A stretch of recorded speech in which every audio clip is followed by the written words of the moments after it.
Alice, binastos mo at binalahura mo ang buong gobyerno, ang buong sambayan ng Pilipino.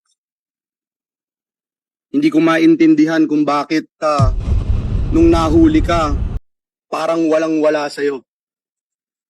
Na-offend po kami. Na-offend po kami. Hindi ko po alam, pero parang ang turing mo sa amin ay kaaway na.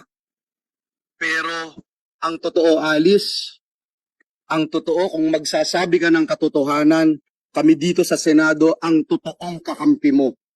Alice Guo, ladies and gentlemen, is continuing to lie to this committee despite glaring evidence that she is a Chinese national named Guo Huaping, whose father, Jian Zhongguo, is Chinese, based on her own declaration in this committee, and whose mother, Lin Wenyi, is also Chinese, based on her own declarations in bank documents, by the way, verified by the AMLAC.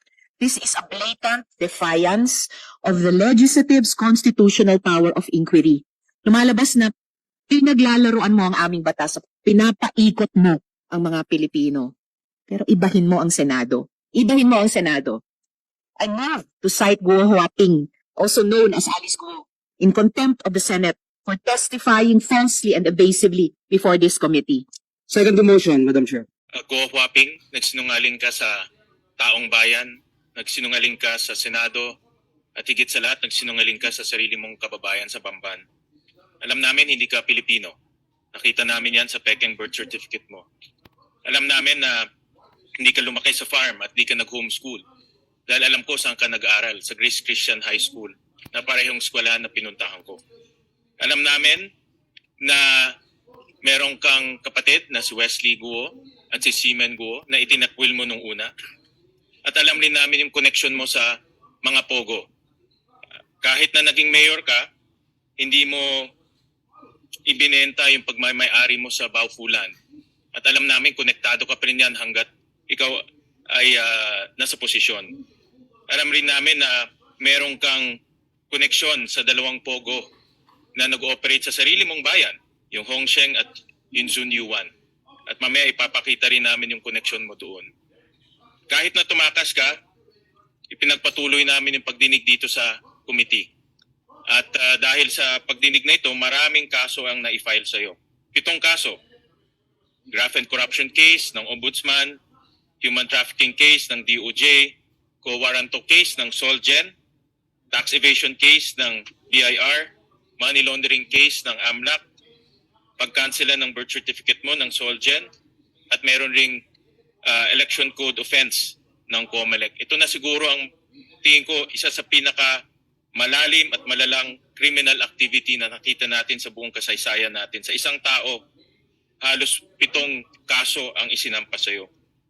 Pero alam namin, hindi pa tapos itong pagdinig namin. Gusto namin malaman kung sino ang tumulong sa iyo para makatakas. Pribadong personalidad man o sa gobyerno. Gusto rin namin malaman sino pa ang mga kasabwat mo sa Pogo Hub sa Bamban, pati na rin sa Pogo Hub sa Porac dahil nakakita na kami ng koneksyon dito sa dalawa. At gusto rin namin malaman kung sino-sino pa yung mga personalidad na tumulong sa iyo para mabuo itong mga Pogo Hub sa ating bansa, sa gobyerno man o sa pribado. Importante na makasuhan sila at importante rin na panugutin sila. Kaya mahalaga itong hearing na ito at mahalaga na marinig namin sa iyo mismo kung sino-sino itong mga taong tumulong sa iyo para magdala ng krimen dito sa ating minamahal na bansa. Thank you very much, Madam Chairperson. Matagal na nating hinihintay.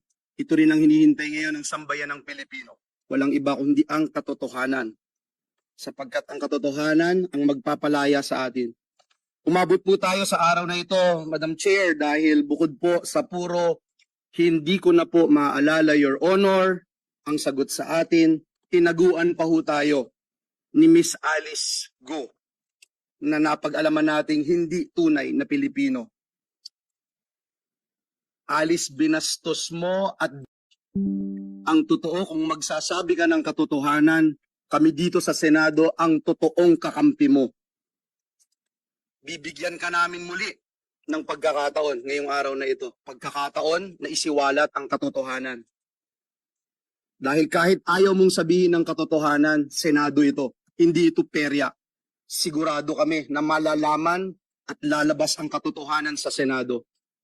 Kung ikaw ay tunay na Pilipino, dapat alam mo ang kasaysayan. Sa kasaysayan, ang Senado ang nagiging sandigan ng demokrasya. Ito ang nagpapalabas ng katotohanan. Pag ikaw ay nagsasabi ng katotohanan, ang Senado ang siguradong magpuprotekta sa iyo. More than any agency or institution in this country. Muli, isang bagong pagkakataon ng araw na ito, lalo para sa iyo, Alice. Sa pagsasabi mo ng katotohanan, hindi lang ikaw ang magbebenepisyo, kundi ang sambayanan. At ipapaalala ko sa iyo muli ang iyong sinumpaan dito sa Senado to tell the truth, the whole truth, and nothing but the truth. Kung hindi ka sasagot sa mga tanong natin ng Senado, through this committee, na even LGUs, even a town like Banban, ay kayang pasukin at kontrolin ng gusto ng Pogo. Can you imagine, ladies and gentlemen, kung magpapatuloy ito? Hindi lamang mayor, gobernador, congressman o senador, baka balang araw, pag hindi natin tinuldukan ito, sa susunod na halalan, meron tayong Pogo-sponsored president. Kaya po importante na pagtulong-tulungan po natin ito at siguruhin that we will be able to serve the best interests of our people. Maraming salamat at magandang umaga po sa ating lahat. Salamat din, Sen. Joel. Sen. Sherwin. Go Huaping, nagsinungaling ka sa taong bayan, nagsinungaling ka sa Senado, at higit sa lahat, nagsinungaling ka sa sarili mong kababayan sa Bamban. Alam namin, hindi ka Pilipino. Nakita namin yan sa pekeng birth certificate mo. Alam namin na hindi ka lumaki sa farm at hindi ka nag-homeschool. Dahil alam ko saan ka nag-aaral, sa Grace Christian High School, na parehong eskwela na pinuntahan ko.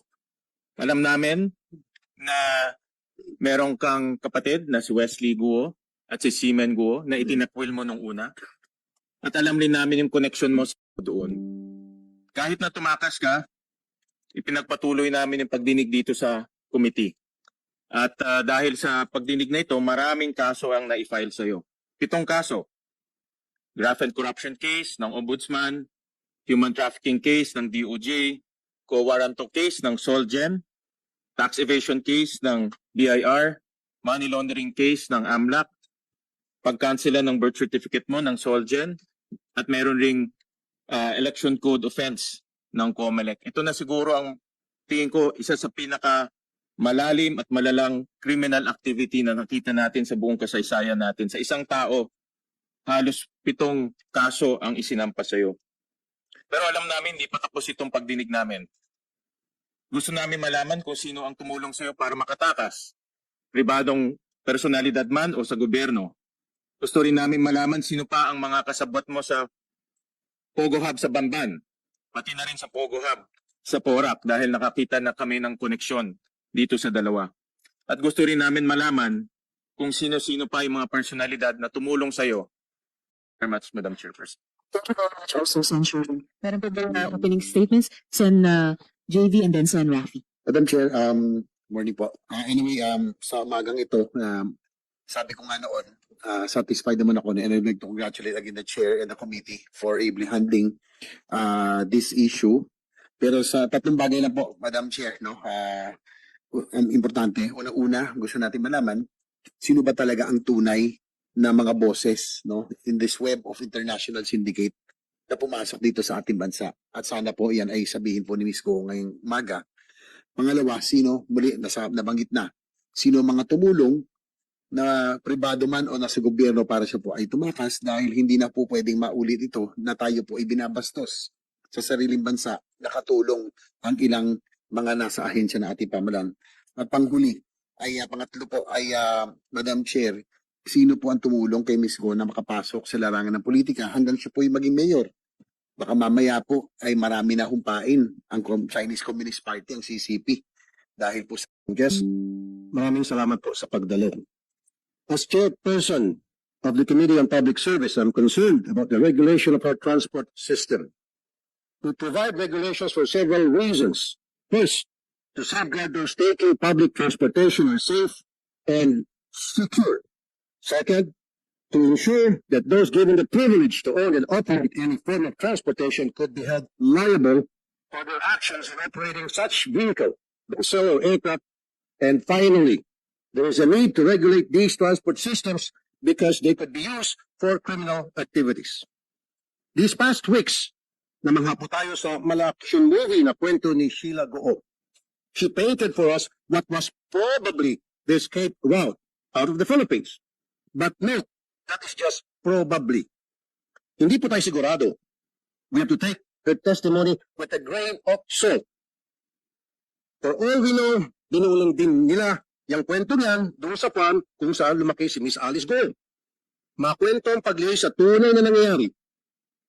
Based on our research and discussion with transport experts, anyone with money could have several options for exiting the Philippines. With the lower neck, which is where most of the Before we proceed, the Chair would like to acknowledge and thank the presence of the Majority Leader, Sen. Francis. Salamat po. Please proceed, Sen. Rafi. Okay, as you can see, that's the fishing vessel. At nabanggit yan ni Alice Goo starting with the lower neck, during which is where one of most the of the hearings. action happens. Sheila Goo, na sumakay sila sa maliit na boat, kulay puti, and then nag-transfer sa isang fishing vessel. So maaring ganun yung ginamit na roll, yung video. And ipapakita po natin kung paano na hindi na niya kailangan pang sumampa from boat to boat. Dahil sinek din po namin from July 1 to July 20, yung route na binanggit ni Sheila Goo ay medyo rough ang dagat, medyo maalon, habagat, kaya imposibleng basta-basta na lamang sila makapagsampa without the aid of that fishing vessel that I showed. Wala ba tayong moving? Mabilis lang. Can we proceed to show the video, please? As part of the opening statement.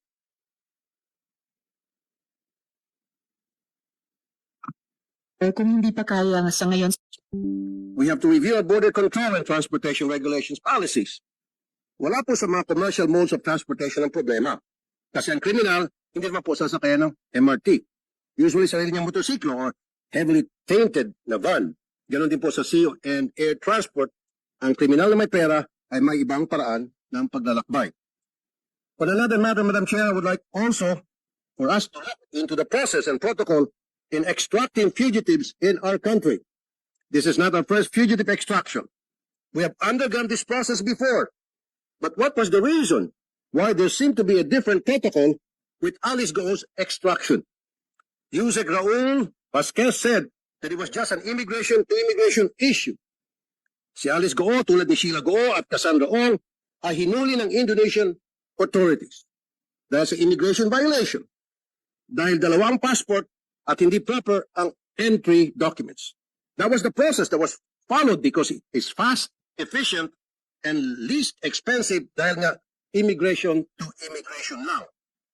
Exclusion removal on the Senate arrest order was issued prior to the warrant issued by the Kapas Tarlac RTC. I want this to be clarified in this hearing.